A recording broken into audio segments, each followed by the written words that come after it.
Good afternoon, good evening, good morning, depending upon where you're tuning in from. Welcome to November's webinar from the Teaching and Learning team at EdTechTeam.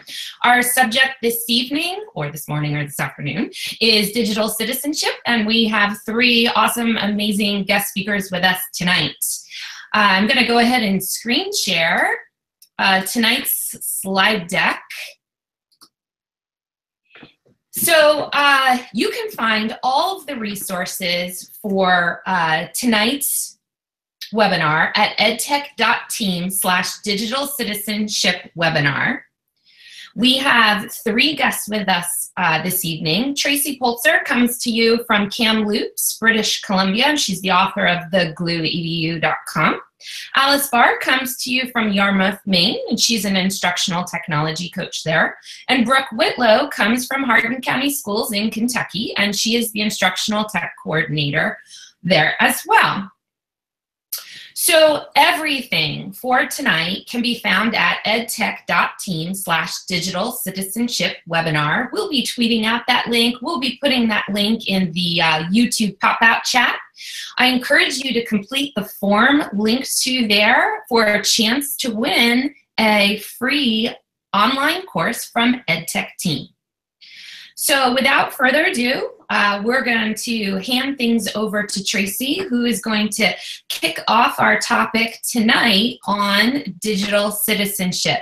So Tracy, welcome. All right, thanks, Lisa. So I'll just share my screen with you.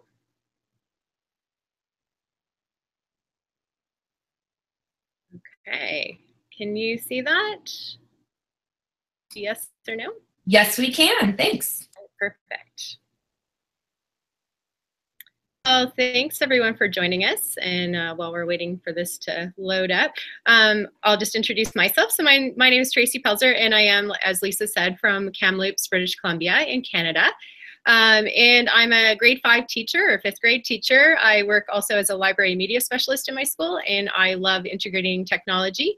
And I have a blog called the Glue EDU, where I've been talking a lot about what I've been doing with my students to help them be more courageous, curious, and caring in the world. So I wanted to talk a little bit today about some things that I've done in my schools and in my district, doing more digital citizenship instruction in context. I just think it's really important that it's good to teach discrete skills sometimes. I've done lots of stuff this year with my students where it's sort of one-off lessons about changing passwords and making safe passwords and things like that. But I also try to integrate what we're doing around digital citizenship into the projects that we're working on regularly in class. So I wanted to give a few examples of those. On the left is a picture of some students I was working with. These were 5th and 6th grade students, and we were green screening. And I believe this particular project, they were doing a novel study, and they were reenacting their favorite part of the novel in a green screen video. And that's different than some of the other green screen activities we've done, where we're maybe just doing some fun projects where they're just doing some photography, superimposing their head onto bodies of bugs or different things like that for more fun. So we talk a lot about, like, what is the project that we're working on now? How will we be sharing it? And who will we be sharing it with? And talking about making our content appropriate for the different audiences that we're working with. We also do a lot of talking about how to share our finished projects safely online. So sometimes that might be just in a Google Drive folder that only our school district organization can view, or if we want parents to see it, having more safety things toggled where it's like anyone with the link, but it's not completely public, or if it's on YouTube, making sure that it's listed as unlisted, so only the people that we give the link to will be able to find it, and it's not publicly searchable. When we're doing green screening projects, we're often looking for background images for those projects. So I don't know if there's a completely safe image search strategy out there. I think Brooke's going to talk a little bit about how to make it safer for sure, so I won't steal her thunder. But definitely teaching how to do some appropriate searching for background images, as well as using copyright-friendly work and citing sources. project that I love working on, all projects involving video, but one that we've done in particular is through nextvista.org. And that's our friend Rushton Hurley. And he's written 2 books with EdTechTeam Press that I've included the links to Amazon on this page if you click on the books. And he talks a lot about doing service work and purposeful work in our schools. And one of the projects I love through Next Vista, and it's running right now until March, is the Service via Video project.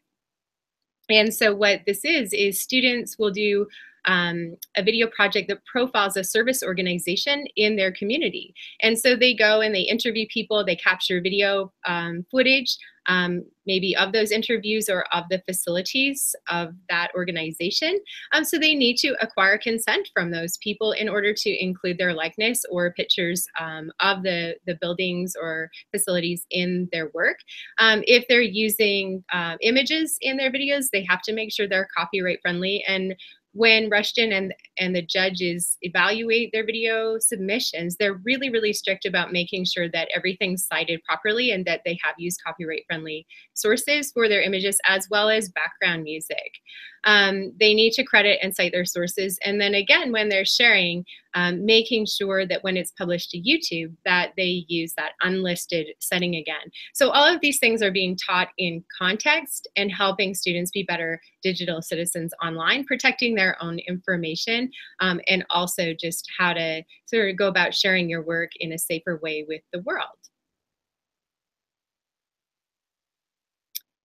Once we do video projects such as the Service via Video project through Next Vista, we often move into some other activities where we're deconstructing other media sources. So once you start creating your own media, like video projects where you're trying to tug on people's heartstrings and you're using great background music and interview footage and really telling a powerful story with your media, once you start doing that yourself, you're better able to understand how to deconstruct other media sources. So we start delving into deeper topics like advertising, looking at alcohol advertising, food advertising, exploring gender and body image through media messages and the types of things that we're manipulated by in our media that's coming at us from all sorts of different sources, whether it's on TV or in movies or through social media or even on the radio or in podcasts. So we want to look at some of those topics deeper or more in depth.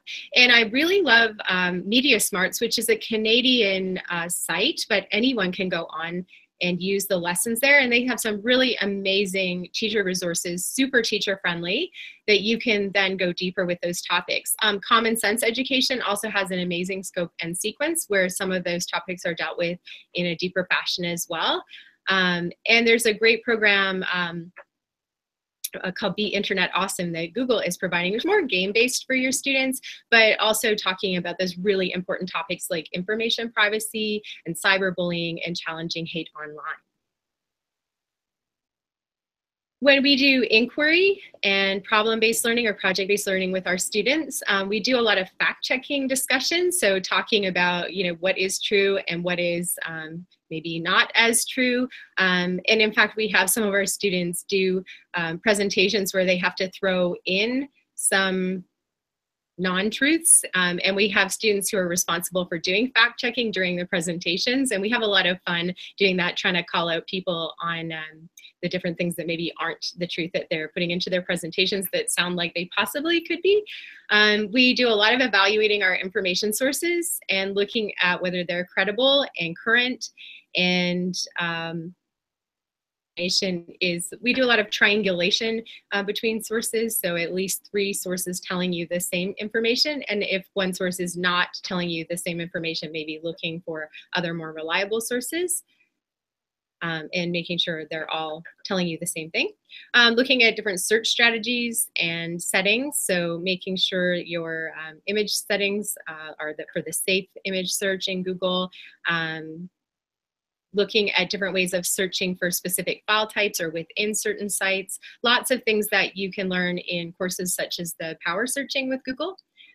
which is an amazing course for teachers to go through, but students as well. And then talking about the ethical use of the information that they find. Again, going back to that, citing their sources and making sure that they use proper quotations, that that information is used appropriately and everyone gets credit where it's deserved. Thing I wanted to touch on, which seems a little bit odd, but is coding, because I really do feel like coding fits within this whole digital citizenship wheelhouse, because it's looking at ways to use technology in solving real world problems. And sometimes we use our devices a lot for consumption, and we don't always think about that important piece of creating with our devices. And I think this is a really amazing thing that we can be doing. Is coding and creating programs and apps and different things where we could help other people and have a purpose to what we're doing. It's really great for practicing critical thinking. There's a lot of problem solving that goes into it, debugging and figuring things out and how to make things do what you want them to. And that helps you develop a resilient growth mindset and celebrate failures. And I think that's really important, even in just how we interact in all of our online situations, because we will get frustrated sometimes by technology itself, or maybe by how someone comments to us online, or what they say in feedback, maybe on our videos or things, if we allow those comments to be left. And I think if we develop a whole growth mindset and that we're resilient and we're okay with things happening that maybe aren't exactly what we expected, that we can actually proceed in an online environment in a much more effective way. Wow, Tracy, thank you so much for sharing all that with us. If you were going to pick just one place to start, Tracy, what would you suggest? You know what? I would probably start, depending on the age of your students, with a video project. The service, did you take me off the screen share, or do I need to go off? You're still on screen share. I can't take you off of that. I will take it off. There we go. I would definitely say start with a video project if your students are sort of 5th grade and up, like the one that I was talking about through Next Vista, because you can incorporate so many different concepts around digital citizenship into what you're doing. The kids really feel like they have a purpose in what they're doing because they are helping an organization in their community. And if you end up as a finalist and you win the contest, then what they actually win is a donation back to that service organization. So we actually had 2 of our groups a couple years ago who won the contest, and they were so proud, and they had learned all of this amazing stuff as a result of doing the project, but they also just felt like they had contributed something really wonderful to others in our community and were helping, and that made it all the more meaningful for them. I love that. What a great example of publishing for authentic audiences. The folks in the chat are talking about WeVideo, a lot of WeVideo fans for video editing. And we also have a question for you, Tracy. What was the code program that you were talking about on your last slide? Oh, I wasn't talking about any in particular, but I mean, you can do any of the Hour of Code activities. In fact, Hour of Code is coming up early in December, so that's a great thing to get involved in. We've also done some Scratch coding, some of the CS First stuff through Google, like Computer Science CS First. We've done lots of coding with Spheros and other droids. There's many, many, many different sites and activities you can do with the coding. Awesome. Thank you so much. And I'll bring any questions back to you that we might have. Let's just take a quick break before we go to our next speaker. So I'm going to go ahead and screen share with you all again for those of you that are just joining us. So you can find all of the session resources for tonight, including links to the chat archive, including a link to complete a form to win a free online course with EdTechTeam at edtech.team/digital citizenship webinar. So actually, Oops, sorry guys.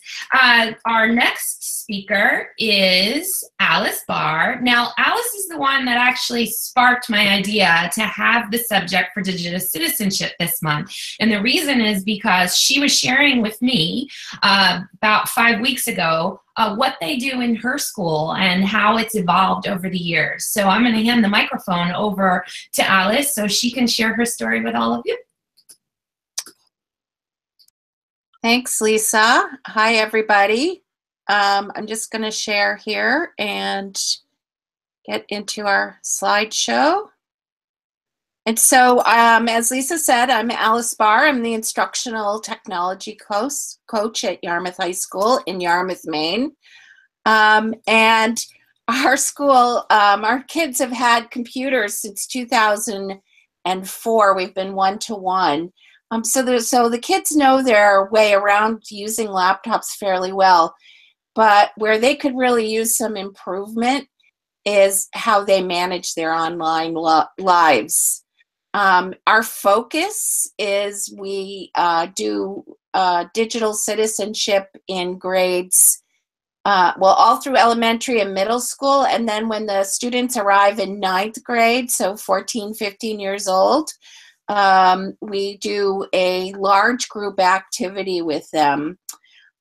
We want students to make a correlation between our core values in our school and making good choices using technology and social media. So we came up with this project called Digital Discussion because we want students to be exposed to an emphasis and a move towards a positive brand online and have a good experience. And we want them to showcase their passion in some way online. So we came up with this project where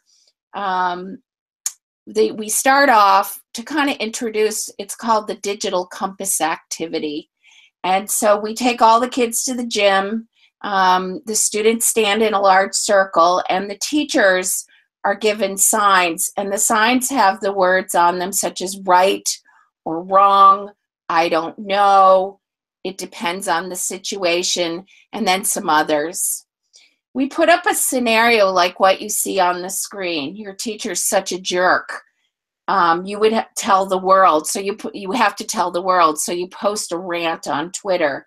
And what the students do is they run to the sign which best shows the answer that they think is right. And of course, they run all over the place. Some students will be a little bit silly about it at first, but basically this activity, we have 6 scenarios we do with them, and basically the students are pretty, they know, but some of them, like for example, file sharing or torrenting software of illegal movies and things, the students really aren't sure exactly what to do. And so this activity kind of gets them thinking about their online digital lives. We then divide students into small groups of about 12 students each with an adult. So that's a lot of adults. So we bring in not only their teachers, but guidance counselors, the social workers, the principals involved, and each adult starts off by doing the session called the digital footprint. Everybody does that session. And each teacher has access to a web page where we set up videos, we have readings, and then we have some discussion starters. So for example, if we were to look you up online, what would we learn about you? And then we actually do that, and the students look themselves up, and sometimes they have some surprises. The session is about an hour long, and the discussions are really rich because they're in small groups of 10 to 12. At the end of the session, the students are asked for feedback. And so we asked them, what did they learn today and what do they want to know more about? And so here are some examples of their reflections. I'll give you just a second to look those over. It's very interesting. I think one of the things that stands out a lot is that they admittedly feel overloaded and want to know a lot about multitasking and privacy.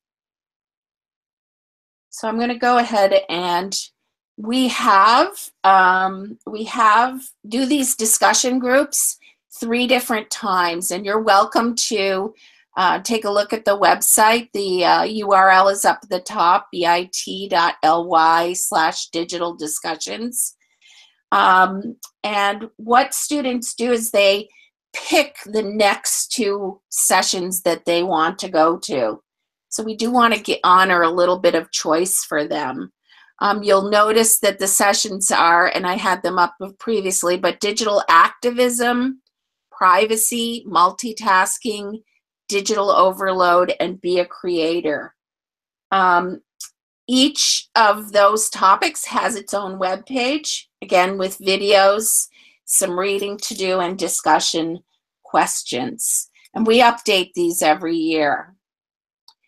After we've had the 3 sessions, we actually do a final project, and that project is to create a visual message which students would maybe make for, what would they tell a middle school student who was using online tools or social media tools. And so we have a sheet of tools that students can choose from, and then a product descriptor. So the object is to create a visual product that conveys a compelling message about one of the topics you explored in your 3 digital discussions. Your audience will be middle school students. Your purpose will be to help them think about and prepare for responsible technology use themselves. I also email those reflections that the students did back to them so that they can use those in their thoughts as they're designing their project.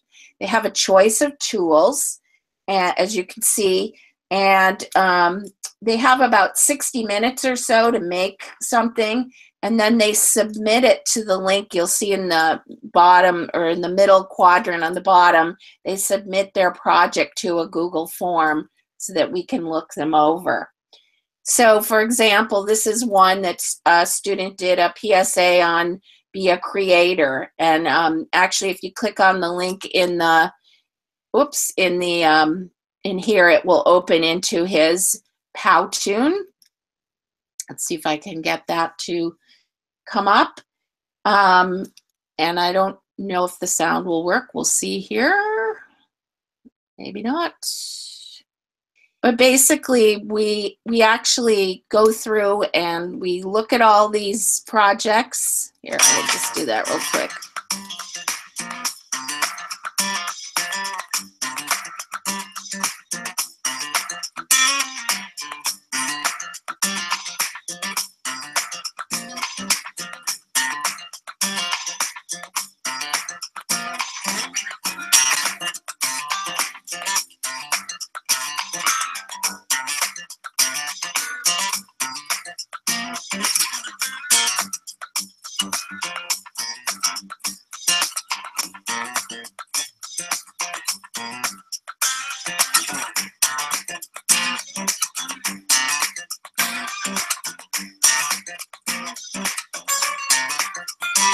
So I'm going to stop that there, but you get the general idea. You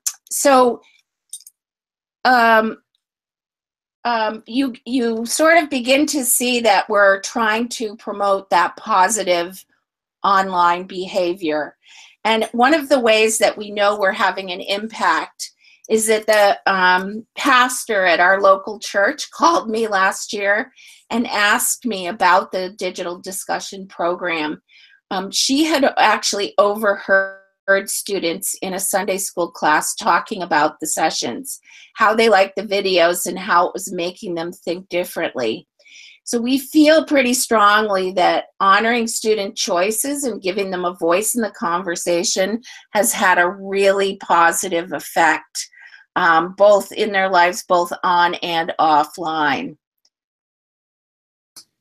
Alice, it's just amazing, like what you've helped organize with your students. Actually, Maureen from the chat says, Alice, I love the organization of your digital discussions. I'd love to see this become more widespread in school curriculum. But I think this is a great, opportunity for you to share this to spark some other ideas. So much can be done. Just amazing. Thank you so much for sharing. You're welcome. I'm going to go back to the slide deck just for a minute, everyone. We've had a lot of newcomers, and going to go switch right here. And here we go. If you've just joined us or you didn't get this link already, everything, the archived webinar, the slides, the archived chat, everything can be found at edtech.team/digital citizenship webinar, including this form. I feel like a broken record to win a free online course from EdTechTeam. That's $149 value. I will be drawing the name from the spreadsheet that goes along with this at the end of our time together. So without further ado, in a moment, I'm going to hand things over to Brooke Whitlow.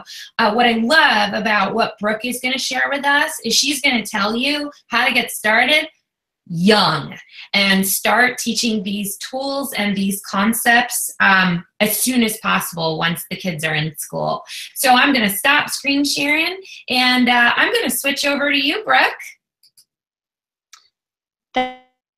I am so excited to be here with you guys today. As Lisa said, I'm the Instructional Technology Coordinator in Hardin County Schools, and my background is in middle school and high school social studies and language arts. So when I moved into a district level and started working with elementary school teachers, I learned a whole lot.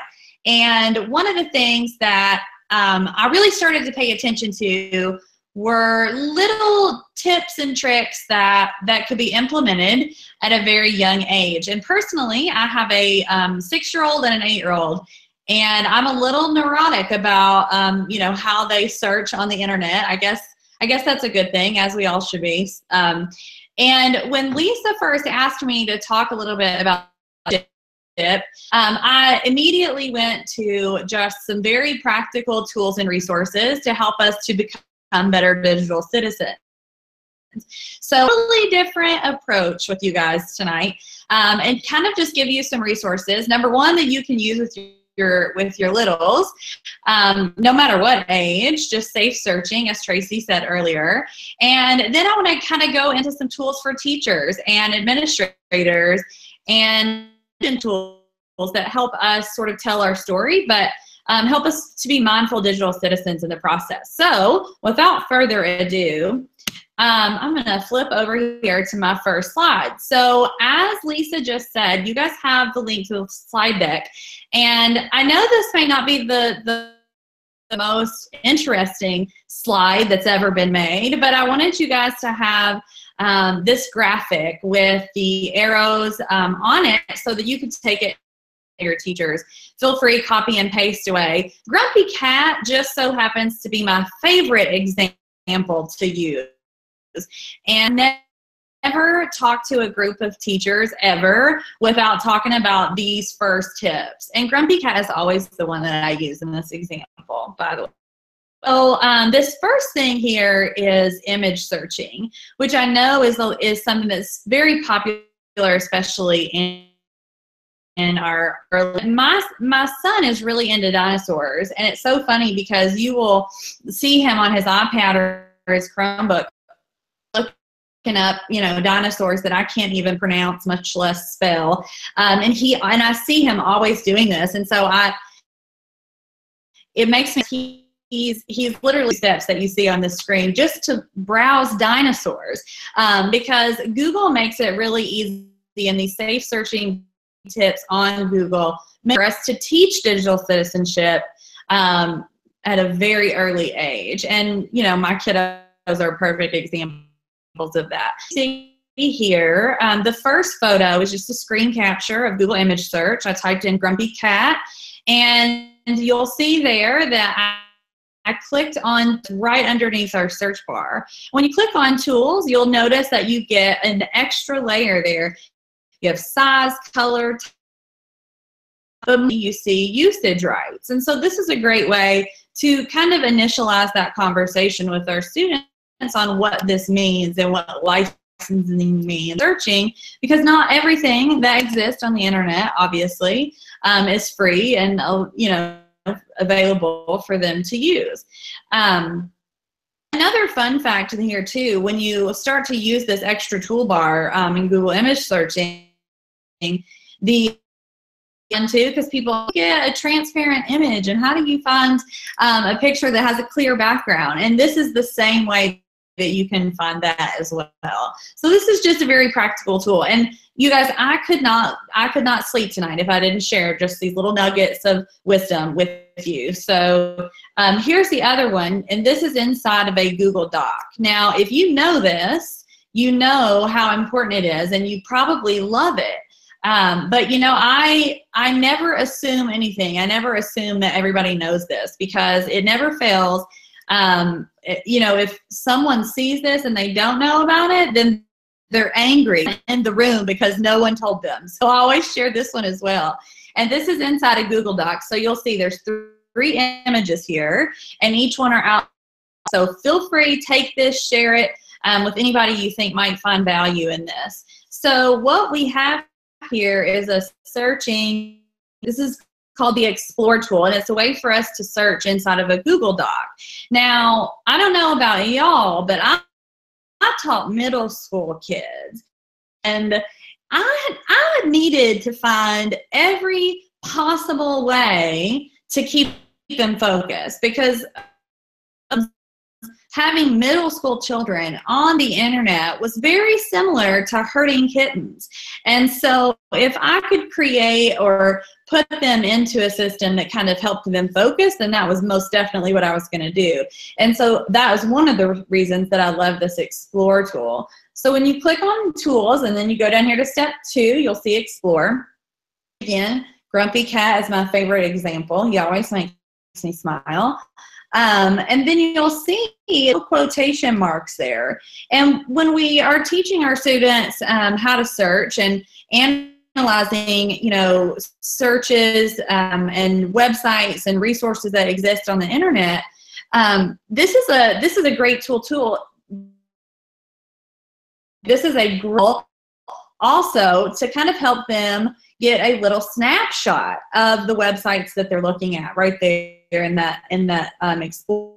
But when they find one they're ready to cite, and again, Google makes this so simple, it doesn't matter how old they are, because they're teaching them that literally tells them this is not, we're not taking this and claiming this as our own. We take this deeper based on a higher grade level, and you can see here on Step 6 we have MLA, APA, and Chicago style, so you can change that citation format. Once you go through those 6 steps, you'll notice here my sentence in my Google Doc, Grumpy Cat is my favorite cat, he makes me laugh. There's a footnote. Well, as soon as I clicked that Step 6 where it said cite, it added a footnote to the bottom of my Google Doc for me. So then in classrooms, elementary, middle school, obviously high school, it's just a really great resource. So if you knew about this tool, it's your responsibility to take these pictures and share it with somebody who might not know about this tool, because that is the public service and goodwill deed that you can do, is to make sure everyone knows about these tools that live inside of our Google image searching, but also inside of our Google Doc. So I'm going to switch gears a little bit, because I want to talk to you guys about one of my newest favorite tools. And so we're switching gears from student tools into teacher tools a little bit here. And I want to talk about the Noun Project. And the Noun project is something that is relatively new with me. Over the summer, when I was trying to create some resources myself for a project with students and then another project with teachers, and the Noun project, this was a project started by a group of graphic artists who really wanted, they just basic icons to use in their marketing and in their businesses, and they just crowdsourced website. And the goal is to have every noun in a searchable database to use for free. So the great thing here, so there's two versions of the Noun project. If you're for you, there's a free version and there's a paid version. Now, I will tell you that it took me about 3.5 seconds to realize I wanted to pay for. Now, I am Captain El Cheapo here, okay? I don't usually pay for anything. I like free, but this right here is so incredibly powerful that I paid for it in the first, like, I don't know, probably day of using it. I immediately bought it. Well, I found out tonight there's an educator discount, y'all. So Merry Christmas, Happy Hanukkah, Happy Holidays to all. Or y'all are going to get the cheap version because who knew, right? I'm very excited about this for everyone who hasn't already paid the full price. So, okay, I'm rambling. I'm sorry about the Noun project. So we have over 1 million icons in this database. They're royalty-free licenses. You can change the icon color and if you're into and graphic design and creating things in some of your Adobe tools, it's a wonderful extension that lives in those tools as well. That's really, really easy to use. Now the difference between the paid version and the free version have access to those 1 million icons, and the difference is you're going to need to cite your sources and give them credit for what you use. In the paid version, they receive a royalty, and so you do not have to credit or cite your sources for using the icons with the paid version. And you can also change the icon color in that paid version as well. So just to kind of give you an idea on like what in the world I was using these for, this summer we had an event. It was actually my Google Innovator project. And we gamified this event for our students. And so what you're looking at right here is the passport card that all of the students got. Down here at the bottom where you see where it says earn these, all of these icons, some of them are original, but they came from the Noun project. And we turned these icons into stickers that the students earned in each of the sessions. So this is just a real quick example on how I use that as a teacher to kind of gamify the things that I was using. And one of my fellow innovators, Daniel Sharp out of Denver, and his Badge U Innovator project, I know that what he's created with his Google Sheets add-on, the Noun project, would play in so well as you are creating badges for your classroom. This is a really great tool for that. Another just quick example, we're our professional learning platform in my school district. And so again, with the badging, we have used the Noun project icon teachers can earn through their professional development. So every one of these 10 badges that you see were icons that came from the Noun project. The most exciting thing that's happened to me in the past 2 months is when the Google Slides add-ons came out, and lo and behold, Noun project was one of the very first Google Slides add-ons. And I like to think that it's because I was constantly submitting feedback. Please make this work with Google Slides. Please make this work with Google Slides. And so the great thing is, too, if you decide that you are interested in the Pro version of it all syncs up. So when you're signed into your Google Chrome browser and you give the Noun project permission to use your Google Drive, when this as an add-on, it's going to sync right up with your Noun project account, and you're going to be able to change the colors, and you're going to have all of those features of your pro inside of Google Slides. This is really hard, by the way, talking to a computer. Like, I want people to talk back to me. I like to hear this. This is really hard, Lisa. It's like awkwardly talking. I like to crack jokes and interact with people. It's okay. Can you got plenty of things to add in the chat. Oh, is there any questions? I know I'm not technically at a stopping point, but I'd be happy to answer any if there's any floating around. Actually, Brooke, not questions. It's just that you are sparking some amazing, amazing ideas that I'll share when you're done, because I don't want to interrupt you. Okay. Just did anyway. Okay. All right. Sorry. I'm going to keep going, you guys. So, okay. So this is another one of my favorite things. This is actually not my dog. This is an image that is linked to one of my most favorite resources on the internet when I'm building presentations, graphics for students, trying to get my students into a digital storytelling kind of mindset. I'm going to go ahead and click on this, and it's going to take us to Gratisography. Now, that is a hyperlink in your slide deck, so you guys can kind of follow along and browse this website. Now, remember, as we float through this, and as we just kind of wrapped up talking about the noun projects, remember that these are tools for teachers. You know, depending on your grade level that you have, you may encounter some more adult content in some of these resources that I'm sharing with you. But that doesn't mean that we shouldn't use them because there's a lot of really great things. Now, this one right here is my favorite because of the quirky factor. And you'll notice that thing you see, these are free high-resolution pictures that you can use on your personal and commercial projects free of copyright restrictions. So this is one of my favorite resources to use. Now, all you have to do, you browse through here, you'll see that there's that you can kind of click through. I've seen teachers use these as like writing prompts for students. I'm a little nervous to scroll far because, you know, this is a lot. You just never know what might pop up. So I'm just going to stop right here because this one right here is a good example with the hands.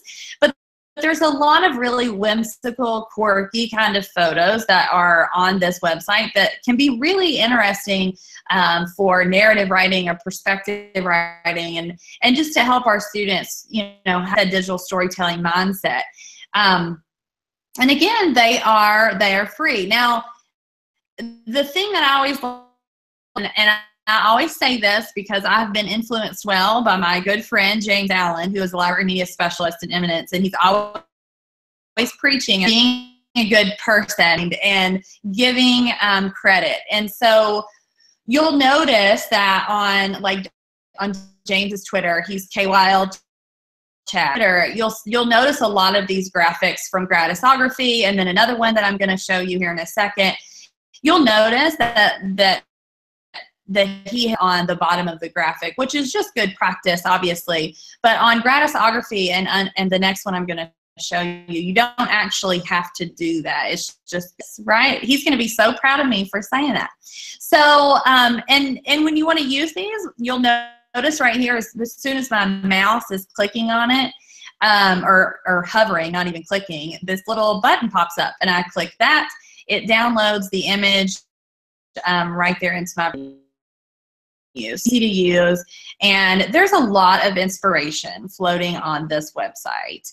The next one I want to show you, I'm actually going to stop presenting there and go into my add-ons, because Unsplash is another one of my favorite resources, very similar to Gratisography, and it's a website that you can search, but it's also a new Google add-on that is going to give you free to use for commercial and personal purposes, all these wonderful, wonderful photos. These are very, very generous photographers that are out giving us permission to use these beautiful images. So you can actually right here in the add-on and insert your images into your Google slideshow. So lots of inspiration there, just through Unsplash and Gratisography. those two. Let's see here. I'm going to stop because I think I'm probably well past my time. Brevity was never my strong suit. Well, I'm going to stop sharing. Yeah, so Brooke, you threw out a whole bunch of awesome, amazing tools for us. We tried to put them all in the chat. We've got a question. By the way, gratisography was a big hit with the group. Thanks for showing that. We have a question from Michele Russell. What was the name of the person that you mentioned in Colorado that uses the Noun project? Well, Daniel Sharp, he is a Google Innovator in Colorado. He has a Google Sheet add-on called Badge You, and that is an add-on sheets. And correct me if I'm wrong, I'm nearly positive that is, because it just came out. It was his Innovator project. He's been working on this for a year. It's amazing. What that add-on does is it creates a platform for you to be able to badge with your students, with your school. I think Daniel actually does this at a school level. But the way that add-on works is you create your badges that you can then students. So the badges aren't necessarily created, but the Noun project plays into that whole concept of badging really, really just because of the iCree. And you have the ability to use those at a large scale in your building or your district. They're a perfect partnership. I'm not really sure if he uses Noun Project or not, but those are just two things that work really well together. Awesome. Also, I wanted to ask, I forget who asked it. Oh, Nick Schumann asked, and actually Nick Schumann's question goes along really nice with your friend and colleague James Allen, who made the statement, giving credit is a good ethical practice to model for your students. So speaking of James's comment, Nick asks, and any one of you, the three of you are welcome to answer this, besides the citation tool inside of the Explorer tool in Google Docs and Slides, what are other citation tools that you suggest for using with students? I just had my students today in class actually download the Cite This For Me extension. That's one that is fairly simple to use. It's fit, but it's easy and it's quick, so it's nice in a pinch. That's another one that I use pretty frequently. Thank you. Tracy or Alice, any other tools that you've been using with your students, like EasyBib or anything like that? I think some of my high school teachers were using EasyBib. And then we subscribe to WorldBook Online, and there's a really nice citation tool through that. We use it a lot for our research, schools and our high schools. Awesome. And then James Allen also put into the chat that the Chrome Scribble extension is easy to use too.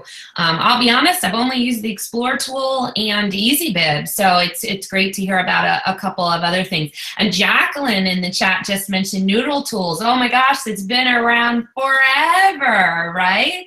A goodie, but an oldie.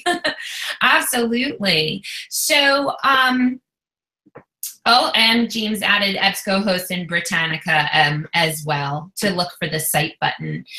So what we're going to do right now is I'm just going to screen share again with you guys. I have a few things that I wanted to talk about. And here we go.